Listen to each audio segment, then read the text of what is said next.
اہم ترین ستون کا جو ہے اس وقت اس کو درجہ اگر مل رہا ہے، یا لوگ سوچنے شروع ہو گئے ہیں، یا اس کی طرف ان کا دھیان جا رہا ہے، تو میں سمجھتا ہوں یہ بڑی اچھی بات ہے، اور اس پہ میں آپ لوگوں کو سلام اس لیے پیش کرتا ہوں کہ آپ نے بڑے مشکل سے یہ مقام حاصل کیا ہے، میں اس کا گواہ ہوں۔ بڑی آپ لوگوں نے بھی مار کھائی ہے ہماری طرح، یہ سچی بات ہے، اور یہ کوئی معمولی بات نہیں تھی، لیکن بہرحال میں کہتا ہوں کہ ثابت قدمی کا بھی صلہ ہے، اور اللہ تعالیٰ دے گا۔ اور باقی جو آپ کے معاملات ابھی رہ گئے ہیں، میں سمجھتا ہوں کہ اب تو زمانہ بدل گیا ہے، اب بہت عرصہ کسی کو اس کے حق سے محروم نہیں رکھا جا سکتا، یہ پاسبل نہیں۔ اب جس ایرا میں ہم داخل ہو گئے ہیں وہ اس سے بالکل مختلف ہے جب ہم نے جدوجہد شروع کی تھی۔ اس وقت آپ کا نظام بھی بالکل مختلف تھا، آپ کے اخبار لکھانا، خبر بنانا، پھر چھاپنا، اور وہ بھی ایک علیحدہ نظام تھا، لیکن آج تو آپ بھی ایک بڑا بالکل ایڈوانس میں ہیں۔ اس طرح میں سمجھتا ہوں کہ آپ کے جو بھی آپ کی ڈیمانڈز ہیں، جو بھی آپ کے مطالبات ہیں، ان کو ایک بالکل میں سمجھتا ہوں کہ حقیقت پسندانہ نظر سے دیکھتے ہوئے اس پر عمل ہونا چاہیے، اس کے لیے قانون سازی ہونی چاہیے۔ میں آپ کے لیے حاضر ہوں، بالکل میں آپ کے سامنے کھڑا ہو کر کہہ رہا ہوں کہ جو کچھ بھی مجھ سے بن پڑے گا میں اس کے لیے اپنی پوری کوشش کروں گا انشاءاللہ تعالی۔ میں اس بات پر آپ کا مشکور ہوں کہ آپ نے میرے حوالے سے جو بات کی، پارلیمان کے حوالے سے جو بات کی، سچ بات تو یہ ہے کہ یہ آپ کا پارلیمان ہے، یہ ایوان آپ کا ہے، یہ ہم سب کا ہے۔ میں آج کل جس بات کو زور دے کر کہہ رہا ہوں کہ اس میں میرا اور تمہارے والی بات نہیں ہے، آپ کا اور میرا نہیں ہے، اور میری تیری بھی نہیں ہے، یہ ہم سب کا ہے۔ ہمیں ایک بات سمجھنی چاہیے، ہم جذبات سے ہٹ کر یہ سوچیں کہ اگر پارلیمان کی تکریم نہیں ہوگی، اگر پارلیمان کی عزت نہیں ہوگی، اگر پارلیمان سے ہم محبت نہیں کریں گے، اگر پارلیمان کو ہم اس کی پروقار جو حیثیت ہے اس سے انکاری ہو جائیں گے، تو پھر کیوں ہم کہتے ہیں کہ parliament is mother of all institutions. اگر ماں کی عزت نہیں ہوگی، اگر اس ادارے کی عزت نہیں ہوگی جس سے سارے ادارے جو ہیں وہ لائٹ لیتے ہیں، سارے ادارے اس سے قوت لیتے ہیں، طاقت لیتے ہیں، ان کا ہونا نہ ہونا جو ہے اس کا مرہون منت ہے، تو اس ادارے کو اگر ہم یہ سمجھیں کہ اس کی کوئی حیثیت نہیں ہے اور اس کو اگر ہم ڈکٹیٹ کرنا شروع کر دیں، تو پھر ہم 22-23 کروڑ لوگوں کی جو احساسات ہیں، جو ان کے جذبات ہیں، جو ان کی میں سمجھتا ہوں کہ ایک دانشگاہ ہے، اس کو اگر ہم نظر انداز کرتے ہیں تو پھر ہم 22 کروڑ لوگوں کو نظر انداز کرتے ہیں۔ تو یہ ملک لوگوں کا ہے، یہ کسی ایک ادارے کا بھی نہیں ہے، یہ کسی ایک عہدیدار کا بھی نہیں ہے، کسی ایک میں سمجھتا ہوں کہ خواہ وہ اپنا کیبنٹ ہے یا وزیر اعظم ہے یا پریزیڈنٹ ہے، یہ سب کا اگر ہے تو صرف اس وجہ سے ہے کہ پاکستان کے 22 کروڑ لوگ اپنے اس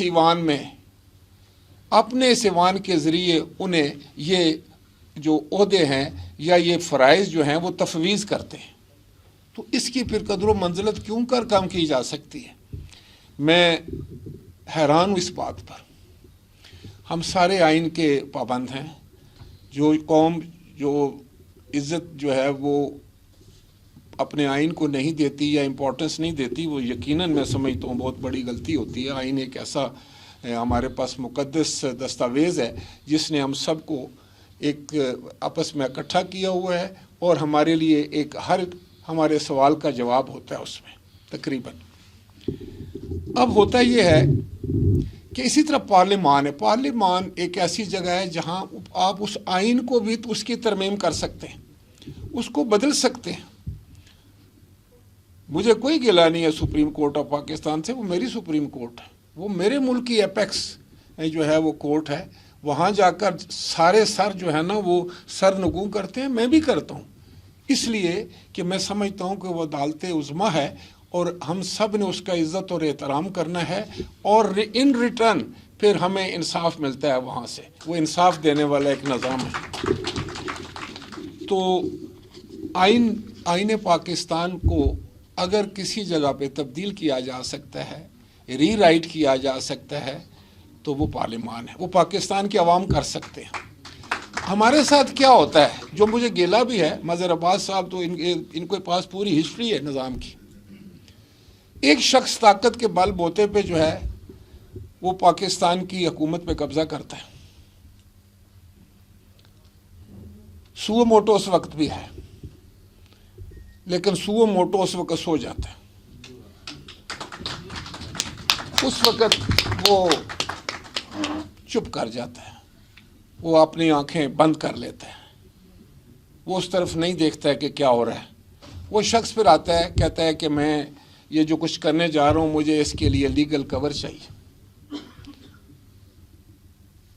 پھر مجھے بہت دکھ کے ساتھ کہنا پڑتا ہے کہ جس آئین کا ایک کاما اور ایک فل سٹاپ جب تک 2/3 ہمارے پاس نہ ہو اکثریت ہم بدل نہیں سکتے ہیں۔ یہی سپریم کورٹ اس شخص کو کہتی ہے کہ ہاں آپ کو کور بھی حاصل ہے، جو کچھ آپ نے کیا بہت اچھا کیا، لیکن سنیں جانے سے پہلے ایک اور بات ہم آپ سے کہہ دیتے ہیں کہ آپ اس آئین میں جہاں چاہیں تبدیلی کر لیں، اکیلے ہی کر لیں۔ کیا یہ نہیں ہوا ہمارے ملک میں؟ آپ سارے مجھ سے زیادہ ان چیزوں کا مظہر عباس صاحب بتائیں، یہ نہیں ہوا؟ پھر دیکھیں اگر وہ پہرے دار ہیں کانسٹیٹیوشن کے، اگر کانسٹیٹیوشن کو انہوں نے پروٹیکٹ کرنا ہے، ڈیفینڈ کرنا ہے، ویسے تو ہم سب نے کرنا ہے، لیکن اگر وہ کہتے ہیں کہ ہم اس کو انٹرپریٹ کرتے ہیں، اس کو ہم ڈیفینڈ کرتے ہیں، تو اس وقت کیا ہو گیا تھا؟ یا تو یہ ہے کہ آپ یہ سمجھیں کہ جب سویلین گورنمنٹ ہو تو یہ کمزور ہوتے ہیں، ان کا کیا ہے، جب یہ ہوں گے تو ہم ان کو دبا دبو لیں گے، اس پارلیمنٹ کو تو ہم دیکھ لیں گے۔ لیکن اگر ایک بندہ آ جاتا ہے طاقتور تو اس کے سامنے پھر ہم بے بس ہیں۔ یا تو یہ طریقہ کار ہے، اگر یہ طریقہ کار ہے تو پھر بھی بڑی زیادتی ہے۔ پھر ہم تو وہ لوگ ہیں نا، جب کمزور تو ہم سے زیادہ کون کمزور ہوتا ہے؟ ہمارے پاس تو کوئی اختیار نہیں ہوتے پولیٹیکل ورکر سے، ہم ٹکرا جاتے ہیں، جا کر ہم جیلوں میں جا کر بند ہو جاتے ہیں، ہماری پیٹھوں پر کوڑے لگتے ہیں، ہم پھانسیاں جھول جاتے ہیں، ہمارے گھر تباہ ہو جاتے ہیں، ہمارے سارے مستقبل تاریک ہو جاتے ہیں، پڑھائیاں چھوٹ جاتی ہیں، سب کچھ ہوتا ہے نا۔ ہم تو بہت کمزور ہوتے ہیں لیکن ہم لڑتے ہیں۔ اس لیے میں سمجھتا ہوں کہ ایک سیاسی ورکر کو، ایک پولیٹیکل ورکر کو، پولیٹیکل پارٹیز کو، ان کا جو سیٹ اپ ہے، یہ آپ کا سیٹ اپ ہے، یہ 22 کروڑ لوگوں کی دانشگاہ ہے، اس کو عزت اور تکریم دینی چاہیے۔ اب میں نے ان کو جو خط بھی لکھا ہے تو اس میں میں نے ان سے ریکویسٹ کی ایک قسم کی عزت کے ساتھ، میں نے ان سے کہا کہ دیکھیں آئین پاکستان بالکل کلیئر ہے کہ جو آپ کا کنسالیڈیٹڈ فنڈ ہے اس میں سے کوئی وزیر اعظم پیسے نہیں نکال سکتا، کوئی فائنانس منسٹر اس میں سے پیسے نہیں نکال سکتا، کوئی اسٹیٹ بینک کا گورنر اس سے پیسے ایک آنا نہیں نکال سکتا، ماس وائز چارجڈ ایکسپینڈیچرز کے۔ یہ آپ سب لوگ مجھ سے زیادہ ہائیں پڑے ہوئے ہیں یہاں پر۔ تو وہ صرف قومی اسمبلی کا اختیار ہے، قومی اسمبلی کے ممبران کا اختیار ہے صرف اس فنڈ میں سے پیسے نکالنے کا۔ اب ہمارے جو نہایت ہی قابل احترام سپریم کورٹ نے، انہوں نے کہا کہ بھائی اسٹیٹ بینک کے گورنر آپ ادھر آ جاؤ، AGPR کے تم جو ہو تم ادھر آ جاؤ، اور یہ جو ہے الیکشن کمشنر آپ بھی آ جاؤ۔ کوئی کہا تمہارے پاس کتنے پیسے ہیں بھائی؟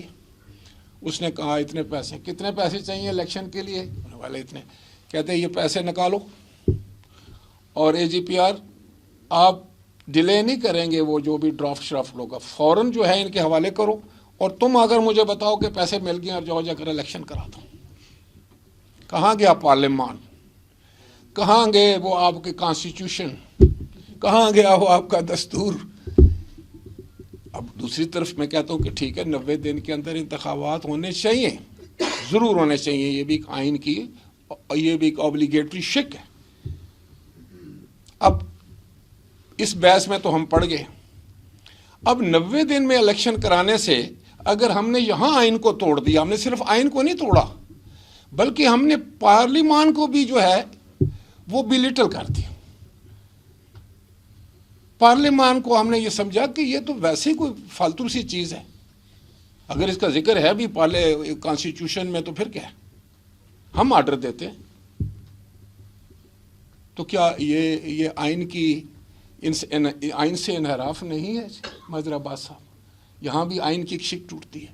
پھر میں آپ کو ایک اور عرض کروں کہ میں اب اس بحث میں زیادہ نہیں جانا چاہتا کہ آئین ہی یہ کہتا ہے کہ 90 دن میں جب انتخاب ہوں گے تو ہر صوبے میں ہر حکومت جو ہے وہ ٹوٹ جائے گی، اسمبلیاں جب مدت پوری کریں گے یا اس سے پہلے ٹوٹتی ہیں تو وہاں پر آپ کو ایک کیئر ٹیکر سیٹ اپ کرنا پڑتا ہے۔ آپ پنجاب میں الیکشن کرا رہے ہیں اور ہر روز پنجاب کے الیکشن کی بات ہوتی ہے، کے پی کی تو بہت کم ہوتی ہے، خیبر پختونخوا کی بھی تو اسمبلی ٹوٹی تھی۔ اب کہا جا رہا ہے اور آئین میں یہ لکھا ہے کہ اسمبلی توڑنے کا اختیار جو ہے وہ چیف منسٹر کو ہے اگر صوبہ ہے تو، اگر وہ قومی اسمبلی ہے تو پھر پرائم منسٹر کو ہے۔ اب یہاں کیا ہوا ہے آپ سب جانتے ہیں، میں بھی جانتا ہوں کہ عمران خان صاحب یہ کہتے ہیں، پہلے کہنے لگے کہ نہیں میں نے یہ اسمبلی توڑ دینی ہے، میں توڑ کر دکھاؤں گا تمہیں، اور اعلان کر رہے ہیں کہ میں کہہ رہا ہوں۔ چیف منسٹر جو ہے وہ کہہ رہا ہے کہ نہیں اسمبلی نہ توڑیں، اس سے گڑبڑ ہو جائے گی، نہ توڑیں۔ وہ کہتے ہیں نہیں میں نے توڑنا ہے، اس کو بلاؤ ادھر، توڑنی ہے یا نہیں توڑنی؟ انہوں نے کہا جی اچھا چلو توڑ دیں، تو ٹوٹ گئی۔ اب انہوں نے فرمایا ہے کہ یہ اسمبلی جو میں نے توڑی ہے وہ جنرل باجوہ صاحب کے کہنے پہ توڑی ہے۔ تو کیا آئین اس چیز کی اجازت دیتا ہے کہ آپ چیف منسٹر کے کہنے پر تو نہیں لیکن آپ کسی جنرل کے کہنے پر اسمبلی توڑ دیں؟ یہ کیا آئین میں ہے؟ تو اگر ایک چیز غلط ہو گئی ہے اور بدقسمتی سے ہو گئی ہے تو ابھی آپ دیکھیں کہ آپ اس کو اس طرح ٹھیک کریں کہ کوئی بہت بڑا نقصان نہ ہو جائے۔ یہ ایک سیاسی ورکر کی سوچ ہے نا کہ آپ ابھی اس کو سنبھالیں، آپ اپنے کانسٹیٹیوشن کی عزت اور وقار رہنا چاہیے، اور جس طرح مظہر عباس نے کہا ہے کہ دو اداروں میں خدا نہ کرے کبھی ٹکراؤ ہو، بالکل نہیں ہونا چاہیے۔ یہ کوئی یہ بہادری کی بات نہیں ہے کہ ایک ادارہ کہے کہ میں نے اس کو نیچا دکھانے کے لیے یہ کہہ دیا اور دوسرا کہ میں یہ کر دوں گا، نہیں، یہ کوئی ہمارے کو کسی زمین کا پھڈا ہے یا کسی جائیداد کا ہے، یہ تو تاریخ واش کر رہی ہے نا، ہمیں بھی کر رہی ہے، سب کو کر رہی ہے۔ اگر آج کوئی بچ بھی جائے گا کل وہ مجرم ٹھہرے گا۔ اس لیے میں نے کہا تھا کہ ہم سب کی انا، ہم سب کی عزت، ہم سب کا جو کچھ ہم جس کی بل بوتے پر انسان کہتا ہے نا کہ میں جس کو کہتے ہیں، وہ پاکستان اور پاکستان کے عوام کے مفاد سے چھوٹی ہونی چاہیے۔ اگر ہماری انا اس سے زیادہ بڑھ جائے گی تو پھر ہمیں پاکستان کا مفاد نظر نہیں آتا۔ اس وقت ضرورت اس بات کی ہے کہ ہم صرف سوچیں کہ ہم پاکستان کے لیے کس طریقے سے اس گرداب سے نکل سکتے ہیں، کس طریقے سے۔ اور آپ وہ لوگ ہیں جنہوں نے، میں سمجھتا ہوں کہ جو پاکستان کے لیے سب کچھ کرنے کے لیے تیار ہیں۔ مجھے مظہر عباس صاحب ہیں، زیدی صاحب ہیں، عباس صاحب تشریف رکھتے ہیں، مہتاب صاحب یہاں پر تشریف رکھتے ہیں، آپ سب لوگ ہیں۔ مجھے تو یوں محسوس ہو رہا ہے کہ یہ کوئی ہمارے اوپر اٹیک ہو گیا۔ We are under attack. The country is under attack. ہم پر کوئی ہائیبریڈ وار جو ہے نا اس کا حملہ ہو گیا، ہمیں سمجھ نہیں آ رہی، ہم نہیں سمجھ رہے کہ ہم کہاں سے ہٹ ہو رہے ہیں، کہاں سے ہم پر حملہ ہو رہا ہے۔ اب وہ زمانہ تو چلا گیا کہ کسی نے ٹینکوں پر آ کر تو واگا بارڈر کو کراس کرنا تھا، اب اس طرح نہیں ہوتا۔ اب کیا ہو رہا ہے، اب ذرا دیکھیں، یہ ادارے ٹھیک ہے، ہمارا بھی کچھ ہوا ہوگا، ہم نے بھی پارلیمان میں کچھ باتیں کی ہوں گی، اور وہ پارلیمان ہی ایسی جگہ ہے جہاں سب باتیں ہوتی ہیں، ہم ایک دوسرے کے خلاف بھی کرتے ہیں، سب کے کرتے ہیں، لیکن اس کا مقصد کیا ہے وہ دیکھنا چاہیے بالکل پازیٹیو ہو کے۔ لیکن یہ کیا ہو رہا ہے کہ آج سوشل میڈیا کو کس بے دردی کے ساتھ، کس ظالمانہ طریقے کے ساتھ پاکستان کو تقسیم در تقسیم، نفرت در نفرت پیدا کرنے کے لیے استعمال کیا جا رہا ہے. کیا ایسا نہیں ہو رہا؟ کیا کبھی ایسا بھی ہوا تھا کہ افواج پاکستان اور عوام پاکستان کے درمیان نفرت کی ایسی دیواریں کھڑی کرنے کی کوشش کی جائے کہ کسی کو سمجھ نہ لگے کہ ہو کیا رہا ہے؟ شرم سے سر جھک جاتا ہے جب ہندوستان کے آپ جاتے ہیں کسی ویب سائٹ پر، ان کی خبریں دیکھتے ہیں تو وہ ہمارے بارے میں کیا بات کرتے ہیں، ہماری فوج کے بارے میں کیا بات کرتے ہیں، اور وہ سمجھتے ہیں کہ ہمارا مسئلہ حل ہو رہا ہے. پاکستان کی فوج جو بڑی جابر فوج تھی، بڑی طاقتور فوج تھی، جو ڈیفینڈرز آف دی فرنٹیئر اپنی مدر لینڈ تھے، آج ان کو ریڈیکول کر کے رکھ دیا گیا ہے. وہاں کوئٹہ والے، یہاں ہمارے صحافی بیٹھے ہیں، کوئٹہ میں ہیلی کاپٹر گرتا ہے، آپ کی فوج کے بڑے سینئر لوگ جو ہیں وہ ان کو شہادت ملتی ہے، اور کیا لکھا جاتا ہے سوشل میڈیا پر، اس کو آپ نے دیکھا ہوگا. میں نے تو اب سوشل میڈیا ہی دیکھنا چھوڑ دیا اس قسم کا. سیاست میں صرف گند ہے رہ گیا کہ ایک دوسرے کا چہرہ بگاڑ دو، اس پر خراشیں ڈال دو. کبھی سنا تھا کہ مخالف بھی جب آیا کرتے تھے سیاسی، تو سیاسی مخالفت اور چیز ہے، ان کو عزت دی جاتی تھی، احترام دیا جاتا تھا، ان کے لیے کرسی چھوڑی جاتی تھی کہ نہیں آپ ادھر تشریف رکھیں. وہ پکڑ کے کہتا تھا نہیں جناب آپ یہاں بیٹھیں. اس وجہ سے آپ کا 1973 کا آئین بن گیا تھا. اب کیا ہو رہا ہے؟ اب آپ اللہ معاف کرے ماں بہن کی گانے نکالتے ہیں سوشل میڈیا پر بیٹھ کر. یہ ہم نے اپنا یہ ساری انوائرمنٹ، یہ سارا ماحول، یہ جتنا ہم نے اپنا کلچر تھا اس کو تباہ و برباد کرنا شروع کر لیا، کر دیں گے اگر اسی راستے پر چلتے رہے. تو یہ سب چیزیں وہ ہیں جن کا سو موٹو لینا چاہیے، سب چیزوں کو. یہاں بھی لیں، پارلیمان نے ابھی ہم نے ایک قانون بنایا تھا کہ اگر سو موٹو لینا ہے تو آپ ایسا کریں کہ ایک کی جگہ 3 سینئر جج بیٹھ کر لے لیں اور اس پر ایک اپیل کا حق بھی دے دیں. پہلے پرائم منسٹر فیصلے کیا کرتے تھے اپوائنٹمنٹس وغیرہ کے. سپریم کورٹ نے فیصلہ کیا کہ the government means the cabinet. Government جو ہے وہ پرائم منسٹر اکیلا نہیں ہو سکتا. لیکن اگر دیکھیں کانسٹیٹیوشن میں تو کانسٹیٹیوشن ساری طاقت پرائم منسٹر کو دیتا ہے. وہاں صرف پرائم منسٹر کا نام ہے. پرائم منسٹر پھر آگے ڈیلیگیٹ کرتا ہے کہ بھئی آپ جو ہے وہ ایک محکمہ دیکھیں گے، آپ دوسرا دیکھیں گے، تیسرا.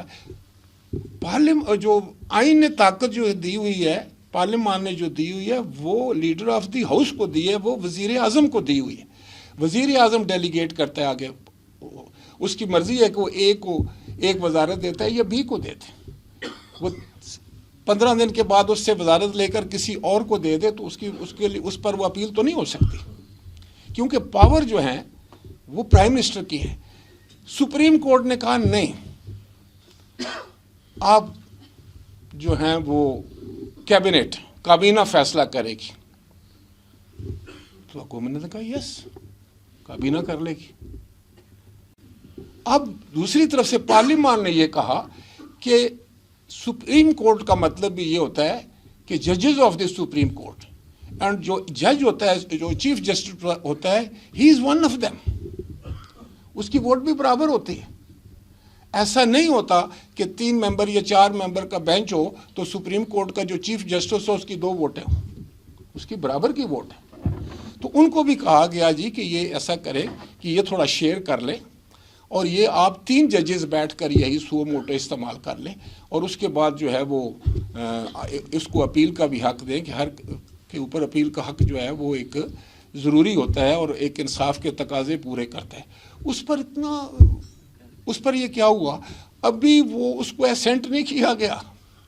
ابھی وہ ایک مرحلہ یا دوسرے مرحلے میں جاتا ہے تو اس پر یہ آپ روک دیتے ہیں، اس پر عمل درآمد روک دیتے ہیں اور کہتے ہیں کہ اگر اس کو پریزیڈنٹ اسینٹ کر بھی دے اس کے بعد بھی اس پر عمل درآمد نہیں ہوگا. تو میں سمجھتا ہوں کہ یہ پارلیمان کے اوپر جو تھا وہ اٹیک تھا. اس کا مطلب ہے کہ ہم کوئی بل بھی جو ہے وہ انیشیٹ نہیں کر سکتے. پہلے ہمیں سپریم کورٹ بھیجنا پڑے گا کہ بھئی ہم یہ قانون سازی کر رہے ہیں. کل آپ کا ہی بل ہم لے کر آتے ہیں تو ہم اس پر بحث شروع کرتے ہیں، اپنی کمیٹی کو بھیجتے ہیں، اس کو پاس کرتے ہیں، اس کو سینٹ میں بھیجتے ہیں، اس کو اسینٹ کے لیے بھیجتے ہیں، تو وہاں سے ایک اسٹے آرڈر آ جائے تو پھر where is the parliament, where is the sovereignty of the parliament? پھر کیسے ہم کہہ سکتے ہیں کہ ہم سوورن ہیں؟ تو یہ چھوٹے معاملات نہیں، یہ بڑے معاملات تھے جن کی وجہ سے کچھ میں سمجھتا ہوں یہ باتیں شروع ہوئیں جو آپ کے بھی نالج میں ہیں، اور ان کو شاید نہیں ہونا چاہیے تھا، کسی طرف سے بھی اس کو انیشیٹ نہیں ہونا چاہیے تھا، لیکن اگر ہو گئی ہیں تو اب بھی میرا یہ ہوگا اور میرا یہ گزارش ہوگی تمام سیاسی جماعتوں سے بھی، سپریم کورٹ سے بھی، اپنے پارلیمنٹ سے بھی، خود اپنے آپ سے بھی، کہ ہم سب نے پھر بھی معاملات کو سنبھالنا ہے، خراب نہیں کرنا، اور اس سارے سسٹم کو انٹیکٹ رکھنا ہے۔ کوئی چھوٹی موٹی اگر بات بھی ہو جائے تو اس کو درگزر کرنا ہے۔ اب ایک خوشائند بات ہے کہ گفت و شنید شروع ہو گئی، اچھی بات۔ امریکہ کا ایک جسٹس تھے، چیف جسٹس، تو انہوں نے آبزرو کیا کہ جب سیاسی معاملے عدالت میں آتے ہیں تو اس کا ترجمہ جو ہے نا ٹھیٹھ میں وہ یہ تھا کہ نہ عدالت کے پلے کوئی شے رہتی ہے تو نہ سیاستدانوں کے پلے کوئی چیز رہتی ہے، کیونکہ سیاستدان نے تو ہر چیز کے اوپر بحث کرنی ہے، ڈسکس کرنا ہے، اس کا تذکرہ کرنا ہے، اس پر تنقید کرنی ہے۔ فار اور اگینسٹ میں ہم بیٹھے ہوتے ہیں، ہم تو کوئی بہت اچھی بات بھی کریں تو ہمارے جو سیاسی مخالفین ہیں اس میں وہ کیڑے نکالیں گے، تو وہ نہیں، اس جج نے کہا کہ ایسا اچھی بات نہیں ہوگی کسی بھی کورٹ کے لیے کہ وہ سیاسی معاملات کو لے۔ سیاست جو ہے وہ سیاستدانوں پر چھوڑ دینی چاہیے، اس سے سیاست بھی میچیورڈ ہوگی اور اس پہ سیاستدان بھی میچیورڈ ہوگے اور اس میں پارلیمان بھی تکڑی ہوگی۔ ہمارے 50 سال گولڈن جوبلی ہم منا رہے ہیں، ہم نے یہاں پر پوری سپریم کورٹ کو دعوت دی تھی، ہر جج کو میں نے خط لکھا تھا، وہ میں خوش ہوں اور میں ان کا شکر گزار ہوں کہ یہاں پیونی جج جو ہیں وہ یہاں پر تشریف لائے، ہمارے وہ جو سینئر موسٹ جج تھے، اور انہوں نے بڑی اچھی تقریر کی یہاں پر، اور انہوں نے تقریر دوسرے جج صاحبان نے، چیف جسٹس صاحب کا بھی میں شکر گزار ہوں کہ انہوں نے مجھے خط لکھا، انہوں نے مجھے مبارکباد دی گولڈن جوبلی کی، اور انہوں نے کہا کہ وہ اپنی جو ان کی کمٹمنٹس ہیں اس کی وجہ سے وہ نہیں آ رہے۔ دوسرے کئی ججز نے مجھے اب پیغامات بھیجے، تو میں سب کا شکر گزار ہوں۔ پارلیمان، جس طرح میں نے کہا نا کہ سپریم کورٹ بھی میری ہے، اس طرح پارلیمان، سپریم کورٹ میں جتنے بھی شخص بیٹھے ہوئے ہیں، آنریبل ججز بیٹھے ہیں، یہ پارلیمان بھی ان کی ہے، یہ ہم سب کی ہے، اور پارلیمان کے ساتھ محبت کا اور پیار کا اور ہم آہنگی کا رشتہ جو ہے وہ عوام کا ہونا بہت ضروری ہے، اس کی عزت اور تکریم ہونی ضروری ہے۔ میں آپ کو لائٹر سائڈ پہ بتاؤں بات کہ چند دن پہلے میرے پاس کچھ ممبران آئے تو مجھے کہنے لگے کہ دیکھیں آپ بڑے ورکر ہیں اور یہ ہے وہ ہے، اتنا عرصہ گزر گیا، یہ ہوا وہ ہوا، تو یہ ہماری جو آپ نے تنخواہ کیا رکھی ہوئی ہے؟ یہاں آپ نے بھی تنخواہوں کا ہی ذکر کیا تو میں ان کی طرف سے آپ کے سامنے تنخواہوں کا ہی ذکر کروں۔ تو انہوں نے کہا آپ ہمارے وزیر کو بھی اور ہمارے ممبر کو دیتے ہیں 1,60,000۔ تو راجہ صاحب 1,60,000 روپے میں ہمارا بجٹ بنا دیں، صرف چائے کا بنا دیں جو ہمارے پاس مہمان آتے ہیں، تو ہم ٹھہرے بھی دنیا بھر کے جو ہے نا مجرم سب ہم پر تنقید بھی کرتے ہیں۔ تو میں نے کہا وہ تو سیاست کرو گے تو تنقید تو ہوگی، اور بڑی اچھی بات ہوتی ہے تنقید۔ میں نے ان کو بتایا کہ شاید ہم جو پیپلز پارٹی والے ہیں نا، ہم ٹرینڈ ہیں، ہم پر جتنی تنقید ہوتی ہے نا، جتنی ہمارے پر کوئی تنقید کر لے تو ہم لوگ تو بڑی خوشی سے وہ دیکھتے بھی ہیں، اس کو انجوائے کرتے ہیں اور کوشش کرتے ہیں کہ یہ تنقید کیوں ہوئی ہے، کوئی وجہ ہوئی ہوگی، کیونکہ میں سارا زندگی تو آپ لوگوں کے ساتھ ہی گزری ہے نا، یہ نیئر بھی ادھر ہی بھاگ رہی ہوتی تھی ہمارے ساتھ اور یہ سارے سڑکوں پر، تو ہمیں پتہ ہے کہ آپ بھی جب خبر لکھتے ہیں، لیتے ہیں، کیا ہوتا ہے، کس طرح ہوتا ہے، تو ہم کہتے ہیں شاید اس میں ہمارا کوئی مسئلہ ہوگا۔ بخدا ہم آپ کو مورد الزام نہیں ٹھہراتے، ہم اپنے طرف دیکھتے ہیں کہ ہمارا کوئی گڑبڑ ہی ہوگی جو انہوں نے لکھا ہے، ہمارے سے کوئی غلطی ہوگی۔ اگر آپ نشاندہی نہیں کریں گے اس پر کون کرے گا؟ لیکن کچھ لوگوں کو اس کی عادت نہیں ہوتی، وہ جب تنقید ہو تو وہ تو کہتے ہیں کہ میں اس کو سبق سکھاؤں گا۔ ہم نے 4.25 سال دیکھی ہے یہ بات، یہاں جنگ کے لوگ بھی بیٹھے ہوں گے، بڑے اخبار ہے، جیو کے بھی بیٹھے ہوں گے، آپ کو پتہ ہے کہ 5 سال ہم پر بڑی تنقید ہوئی، ہم نے تو کسی کو نہیں کہا کہ ہم اس کو پکڑ لیں گے، ہم اس کو گرفتار کر لیں گے، لیکن یہاں تو برداشت نہیں تھی، جو کہ وہ کہتے تھے کہ نہیں میں آپ کو پتہ ہے کہ یورپ میں کیا ہوتا ہے، مجھ سے زیادہ کوئی یورپ کو سمجھتا ہے، مجھ سے زیادہ کوئی مغرب کو سمجھتا ہے، مجھ سے زیادہ کوئی جو ہے وہ ریاست مدینہ کو کوئی سمجھنے والا ہے؟ تو ہم تو کہتے شاید بھی بہت کچھ سمجھتے ہوں گے، ہم تو چپ کر جاتے تھے۔ تو یہ میں آپ کو بتانا یہ چاہ رہا تھا کہ اس وقت جو یہ آن سلاٹ ہے، یہ جو ہائی بریڈ وار ہے جو پاکستان کی چولیں ہلا رہی ہے، جو ہمیں بہت ایک ایسی طرف دھکیل کے لے کے جا رہی ہے، اس کے لیے میں سمجھتا ہوں کہ پورے ملک کو خبردار کرنا آپ پر بہت بڑی ذمہ داری ہے، بہت بڑی ذمہ داری ہے۔ مجھے کوئی اسکرپٹ نظر آ رہی ہے، آپ اس کا کھوج لگائیں، یہ کہاں اس کے تانے بانے ہیں، ہو کیا رہا ہے؟ مجھے تو یوں پتہ چلتا ہے کہ ایسی افراتفری ہے، ہر آدمی جو ہے جس سے بات کرو پتہ کرو اس کا کوئی حل ہے کہ بس وہ بالکل جیسے محسوس ہوتا ہے کہ جیسے وہ بالکل اس کو سمجھ نہیں لگ رہی ہے کہ کیا ہو رہا ہے۔ اس سٹیٹ آف افیئر سے، اس سٹیٹ آف مائنڈ سے، اس نظام سے کس طریقے سے جس نے ہمیں جھکڑ لیا ہے، نکلنا کس لیے؟ خدا کے لیے آپ لوگ آگے بڑھیں، قوم کی رہنمائی کریں، حقیقت جو ہے وہ رکھیں، پہلے خود تلاش کریں، اس پہ ریسرچ کریں، پھر اس کو لے کر آئیں۔ اور میں آپ کو یہ بتانے جا رہا ہوں کہ مجھے تو 100% یقین ہے کہ ہم ہائیبریڈ وار پر ہو چکی ہے، کون کون سی قوتیں اس کے پیچھے ہیں، کون کون اس کے اعلی کار بنے ہوئے ہیں، کہاں کہاں سے آ رہا ہے۔ یہ پھر دہشت گردی جو ہے وہ اس نے سر اٹھانا شروع کر دیا بڑا تیزی کے ساتھ، پھر ایک دوسرے سے مارا ماری، پھر ایک دوسرے سے نفرت، پھر سارا معاشرہ جو ہے، کہیں ایسا تو نہیں ہے کہ ہم ایک دن سب نے جو ہے ایک دوسرے کے گلے کو پکڑا ہو، ہم سب ایک دوسرے کو خون کرنے جا رہے ہوں، ہم خود ایک دوسرے اپنے ملک کو اپنے ہاتھ سے تباہ کرنے جا رہے ہیں۔ یہ کوئی ایسا تو نہیں ہمارے ساتھ ہونے جا رہا۔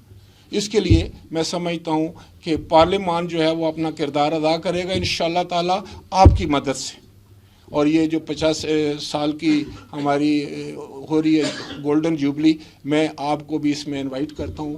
بٹ صاحب آپ اپنے سارے دوستوں کو انوائٹ کریں، ہمارے پاس اتنی جگہ ہے، ہم انشاءاللہ تعالی آپ کو بٹھائیں گے، اور ہم آپ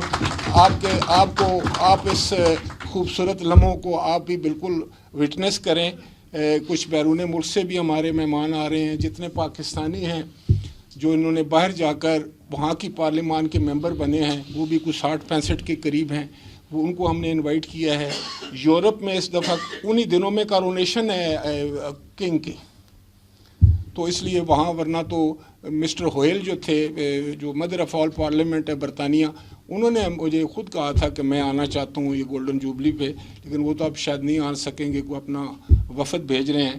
تو میں کہنے کا مقصد یہ تھا کہ ہم ایک طرف تو اپنی گولڈن جوبلی منا رہے ہیں، دوسرا ہم پر اگر یہ الزام آ جائے کہ ہم آئین کو جو ہے وہ آئین توڑ رہے ہیں، تو یہ تو ایک بڑی مذاق خیز بات ہوگی۔ اس لیے میں یہ چاہوں گا کہ نہ ہم کسی کو الزام دیں، نہ کوئی ہمیں الزام دے، ہم سب مل کر اپنے آئین کی بھی حفاظت کریں، اپنے پارلیمان کی بھی حفاظت کریں، اپنے پاکستان کی بھی حفاظت کریں، اور اس جو یہ ہائیبریڈ وار ہے اس کے خلاف ہم صف آراء ہو جائیں، اور صرف آپ کر سکتے ہیں۔ دیکھیں اگر سوشل میڈیا ہے نا، یہ صرف اب تو مظہر عباس یہ کہا جا رہا ہے کہ روبوٹ لگے ہوئے ہیں، آپ یہاں سے 2:03 پر میں نے دیکھا ہے کہ ٹویٹ ہوا ہے، اور 2:03 پر ہی 5000 ری ٹویٹ ہوئے، یہ روبوٹس کر رہے ہیں۔ تو پھر یہ تو کوئی ہائیبریڈ وار ہوگی نا۔ ہم تو پرانے سیاسی ورکر ہیں، ہم تو ابھی بھی خبر لکھ کر تو آپ کے پیچھے جائیں گے کہ یہ لیں جناب، اس کو ذرا ٹھیک کر کے چلا دیں۔ آج بہت شکریہ، اور ایک دفعہ پھر آپ کا شکریہ کہ آپ نے ہمیں یہ عزت بخشی، اور اللہ تعالیٰ آپ سب کا محافظ ہو۔ بہت مہربانی۔ ہوا یہ کہ پہلے ہمارا یہ تھا کہ کیونکہ سٹاف بار بار میں یہ کہہ رہا تھا کہ اسپیکر صاحب نے شادی پہ جانا ہے، تو آپ نے مختصر سے مختصر کرنا ہے۔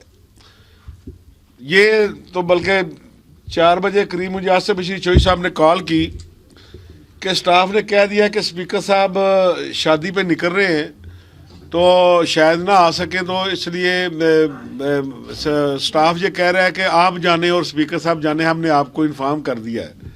میں نے اسپیکر صاحب کو اب ایف ای سی کی میٹنگ کے دوران ہی بیٹھے کال کی، میں بھائی صاحب سارے پاکستان تو لوگ تھوڑے کو لا رہے ہیں، تسی شادی جا رہے ہو نا، کہ ساری شادیاں کینسل، اور یہ یہاں موجود ہے۔